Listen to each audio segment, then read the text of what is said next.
200 కోట్లతో పిల్లలతో ఆయనకి ఇష్టమైన ఫుట్బాల్ ఆటలు ఆడేసుకుంటున్నాడు మెస్సీనో పిలిచి. 5 కోట్ల రూపాయలతో ఆయన ఫుట్బాల్ ఆడుకోవడానికి గ్రౌండ్ కట్టుకున్నాడు.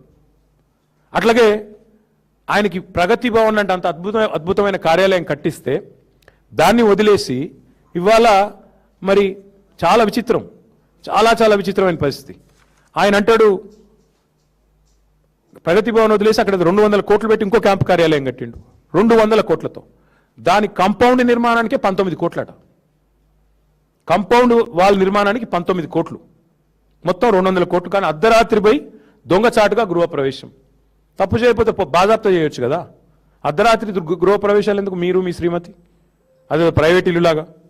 అంటే ఎంత చెండాలం. అందుకే అంటున్నాను నేను, ముఖ్యమంత్రి విసిరిన సవాలుకు నేను రెడీ. మా పార్టీ తరఫున నేను వస్తా. చేసేదే చెత్త పాలన, దాని మీదకి వెళ్ళి చర్చ అంటాడు. వెల్కమ్. వరంగల్ చౌరస్తాలో పెట్టుకుందామా? ఎక్కడైతే నువ్వు రైతు డిక్లరేషన్ అని చెప్పి నువ్వు మీ రాహుల్ గాంధీ వచ్చినరో అక్కడికి వస్తావా? పెడదామా చర్చ? లేదా అశోక్ నగర్ చౌరస్తాలో పెడదామా? 2 లక్షల ఉద్యోగాలని చెప్పి రాహుల్ గాంధీ డైలాగులు కొట్టిన అశోక్ నగర్ చౌరస్తాలో పెడతావా? తెలుసుకుందామా? రైతు మీదైనా నిరుద్యోగుల మీదైనా దేని మీదైనా సరే టాపిక్ నీ ఇష్టం, ప్లేస్ నీ ఇష్టం, డేట్ కూడా నీ ఇష్టం. చేతనైతే నువ్వు వస్తావా? నీ రాహుల్ గాంధీ వస్తాడా? ఎవరు వస్తారో రండి. తప్పకుండా మిమ్మల్ని గనక అక్కడ గణాంకాలతో సహా మీ తప్పులు బయట పెట్టకపోతే, మిమ్మల్ని మీ పరిపాలన యొక్క వైఫల్యాన్ని నగ్నంగా నిలబెట్టకపోతే అశోక్ నగర్ చౌరస్తాలో వరంగల్ చౌరస్తాలో శాశ్వతంగా రాజకీయాల నుంచి తప్పుకుంటా. సవాల్కు సిద్ధమా? స్వీకరిస్తావా? అంటే ఒక్కటంటే ఒక్కటి చేయకుండా, రైతు డిక్లరేషన్లో ఒక్కటంటే ఒక్క మాట కూడా చేయకుండా ఇష్టం వచ్చిన మాటలు, ఇష్టం వచ్చిన డైలాగులు, చండాలపు మళ్ళీ కూతలు, కారు కూతలు. అందుకే నేను అనేది, ఛాలెంజ్ చేస్తే నిలబెట్టుకునే దమ్ముండాలి. రేవంత్ రెడ్డి గారికి ఏంటంటే అలవాటు, సవాల్ అంటాడు పారిపోతాడు. కొడంగల్లో 2 సార్లు చేసిండు, ఇప్పటికి 3 సార్లు. జిహెచ్ఎంసీలో మేము గెలిస్తే రాజకీయాల నుంచి తప్పుకుంటా అన్నాడు 2015లో. మేము గెలిచినాం, 99 కొట్టినాం, పారిపోయినాడు. కొడంగల్లో నేను ఓడిపోతే రాజకీయ సన్యాసం చేస్తా అన్నాడు 2018లో. ఓడిపోయాడు, ఇంట్లో కూర్చున్నాడు. 3 నెలల్లోనే సిగ్గుదప్పి మళ్ళీ పార్లమెంట్లో నిలబడ్డాడు. మళ్ళీ ఈ మధ్యనే ఒకసారి అన్నాడు, రైతును రాజు చేసుకుంది ఎవరో తెలుసుకుందాం రా, దమ్ముంటే రా నువ్వు ప్రెస్ క్లబ్కి అన్నాడు. నేను సరైన పోయి ప్రెస్ క్లబ్లో కూర్చుంటే నేను కళ్ళు కాంపౌండ్కు రాను అని ప్రెస్ మిత్రులను కూడా, మీ ప్రెస్ క్లబ్ను కూడా అవమానించే విధంగా దాని మీద కూడా మాట్లాడినాడు. ఇక ఇంకా చెప్పుకుంటే చాలా ఉంది. కానీ నేను మీ అందరితో చేస్తున్న ప్రార్థన ఒకటే, ఇవాళ రేవంత్ రెడ్డి గారి పరిపాలనలో ముఖ్యంగా ఈ మూర్ఖపు ముఖ్యమంత్రి గారి మాటలు వింటున్న రైతులు ఎవరైతున్నారో వారు బాధపడతా ఉన్నారు. ఎందుకంటే వారికి అర్థమైపోయింది ముఖ్యమంత్రి గారికి సభలు పెట్టడం, అది కూడా ఎకరానికి ఒక సభ, 1 ఎకరానికి రైతు బంద్ చేస్తే దానికి ఒక సభ, సభలు పెట్టడం, రోత మాటలు మాట్లాడడం, బూతులు తిట్టడం తప్ప ఆయనకి ఏమి చేత కాదని అర్థమైపోయింది. ఒకవైపు రైతులు ఏడుస్తున్నారు రోడ్ల మీద పడి, ఆ యూరియా యాప్ తీసేయండి నాయన, ఏమీ దౌర్భాగ్యం, మా దగ్గర కనెక్టివిటీ ఉండదు, స్మార్ట్ ఫోన్లు ఉండయి, ఆ యాప్ ఏంది, దాని లొల్లేందని నిజామాబాద్లో, కరీంనగర్లో రైతులు ధర్నాలు చేస్తున్నారు రోడ్ల మీద. కానీ ఉలుకు లేదు, పలుకు లేదు, కనీసం పట్టించుకున్న నాదుడు లేదు. ఆదిలాబాద్లో ధాన్యపు కుప్పల మీదనే మన పాండురంగాన్ని రైతు ఆత్మహత్య చేసుకుంటే బోత్ నియోజకవర్గంలో మేము పోయినాం, అందరం మా ఎమ్మెల్యేలు మేము అందరం పోయినాం. పోయి ఆ రైతు కుటుంబాన్ని పరామర్శించి ఓదార్చి వాళ్ళు కొంత సాయం చేసి, ధైర్యంగా ఉండండి, చచ్చిపోవద్దు, ఇంకో 2 నెలల్లో మళ్ళీ కేసీఆర్ ప్రభుత్వం వస్తుంది, మీరు భయపడకండి అని చెప్పి ధైర్యం చెప్పి రావాల్సిన పరిస్థితి. ధాన్యం కుప్పల మీదనే వాళ్ళ రైతులు ఆత్మహత్యలు చేసుకుంటే ఇవాళ పట్టించుకున్న నాదుడు లేడు, పోయి పరామర్శించిన మంత్రి లేడు. మొన్నటిదాకా డైలాగులు కొట్టినాడు ఈయన, ఇదే రేవంత్ రెడ్డి గారు, పెద్ద తీస్మార్ ఖాన్ లాగా కేంద్రం మీద యుద్ధం చేస్తా, ఎట్లా కొనడో చూస్తా, అన్ని గింజలు కొనిపిస్తా చివరి గింజ దాకా అని పెద్ద తీస్మార్ ఖాన్ డైలాగులు కొట్టిండు. సడన్గా ఏమైందో మళ్ళీ ఇప్పుడు మోడీ ఎంత చెప్తే గంతే కొంట, ఎన్ని గింజలు కొనమంటే గంతే కొంట అని ఇప్పుడు బుడ్ర ఖాన్ మాటలు మాట్లాడుతున్నాడు. డైలాగులు ఒకసారి ఏమో తీస్మార్ ఖాన్ లాగా, ఇంకోసారి చేతల కాడికి వచ్చేసరికి మాత్రం బుడ్ర ఖాన్ లాగా తప్పించుకునే పరిస్థితి. వాళ్ళ రైతులు అడుగుతున్నారు, వరి కొనవు, మొక్కజొన్నలు కొనవు, పత్తి కొనవు, ఏది కొనవు, జొన్నలు కొనవు, మరి ఎందుకు నువ్వు ఉన్నది, నీ ప్రభుత్వం ఉన్నది ఎందుకు? గతంలో మీరే కదా అన్నది రేవంత్ రెడ్డి గారు, నువ్వేమన్నా మధ్యలో బ్రోకర్వా, మోడీ కొనకపోతే నువ్వు కొనకపోయేందుకు 10,000 కోట్లు ఇస్తే నేను మొత్తం కొంటా, బోనస్తో సహా ఇస్తాను నువ్వే చెప్తీవి కదా. ఇప్పుడు చేతనైతే లేదా, నడుపొస్తలేదా?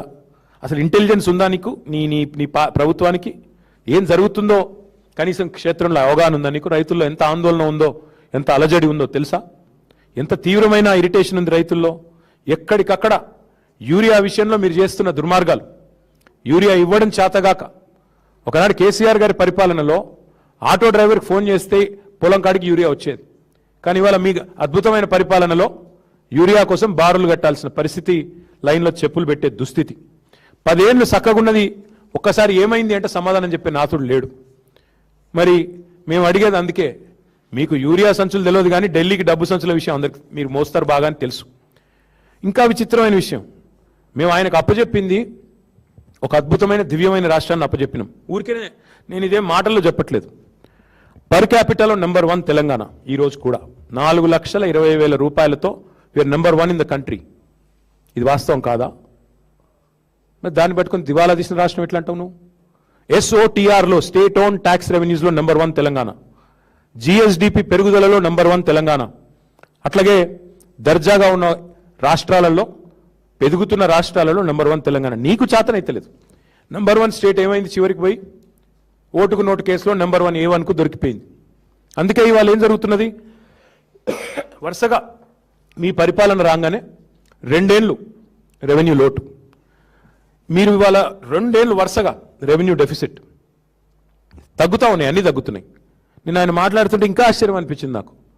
అన్ని రంగాలలో ఆయన ఏదో దివ్యంగా నడుపుతున్నట్టు ఆయన మాట్లాడుతుంటే, ఇవాళ మొత్తం GSTలో down, stamps and registrations down, motor vehicles sales tax down. అన్ని రంగాలలో వైఫల్యం నీది కదా. ఒక్క మందుగమనం తప్ప మిగతా అంతా మందగమనమే కదా. ఇది వాస్తవం కాదా?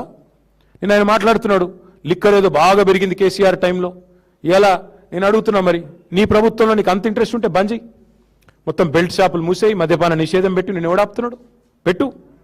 అంత బాగా ఇబ్బంది ఉంది కదా నీకు. ఇది చేత కాకుండా ఇష్టం వచ్చిన మాటలు ఏం చేసినావు నువ్వు? అడ్డగోలుగా అప్పులు తెచ్చావు 4 లక్షల కోట్లు, అడ్డంగా ఎక్కడికక్కడ భూములు అమ్ముతున్నావు.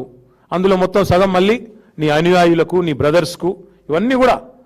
మరి పోనీ 4 లక్షల కోట్ల అప్పు చేసి ఏం చేసినాడయ్యా రేవంత్ రెడ్డి గారు అంటే, రైతులకు రైతు బంధు పైసలు ఎగవేత, పిల్లలకు ఫీజు రీయింబర్స్మెంటు ఎగవేత, ఉద్యోగులకు డిఏలు PRC ఎగవేత, రిటైర్డ్ ఉద్యోగులకు రిటైర్మెంట్ బెనిఫిట్స్ ఎగవేత, మహిళలకు మహాలక్ష్మి ఎగవేత, వృద్ధులకు పెద్దలకు 4 లక్షల పెన్షన్ ఎగవేత. ఒక్క ప్రాజెక్టు కట్టింది లేదు, కానీ కూలగొట్టినవి చాలా ఉన్నాయి. SLBC కూలిపోయింది, వట్టెం పంప్ హౌస్ మునిగిపోయింది, సుంకిశాల కూలింది, పెద్దవాగు కొట్టుకపోయింది. ఇన్ని కూలినాయి. 2 పిల్లర్లు కుంగితేనేమో కాళేశ్వరాన్ని కూలేశ్వరం అంటావు. మరి ఇన్ని కూలగొట్టి SLBCలో చివరికి 8 మంది చచ్చిపోతే శవాలు తీయలేని అసమర్థ ప్రభుత్వం నీది. అందుకే నేను రేవంత్ రెడ్డి గారికి చివరిగా చెప్పేది ఒకటే, మీరు ఎంత ఏడ్చినా, ఎంత గగ్గోలు పెట్టినా, తెలంగాణ ఇవాళ దేశానికి అన్నపూర్ణగా అవతరించింది అంటే దానికి కారణం కేసీఆర్ గారి సమర్థ నాయకత్వం, తెలంగాణ రైతు కష్టం. తెలంగాణ రైతు ఇవాళ పంజాబ్ని, హర్యానాను తలదన్నే విధంగా పంటల ఉత్పత్తిలో నెంబర్ 1గా నిలబెట్టింది. ఎందుకు? కేసీఆర్ గారు చేసిన ప్రయత్నం వల్ల. రైతు చల్లగా ఉండాలని చెప్పి కేసీఆర్ గారు అప్పు చేసినా, 2,80,000 కోట్ల అప్పు చేసినా, కేసీఆర్ గారు రైతు మీద 5 లక్షల కోట్ల పెట్టుబడి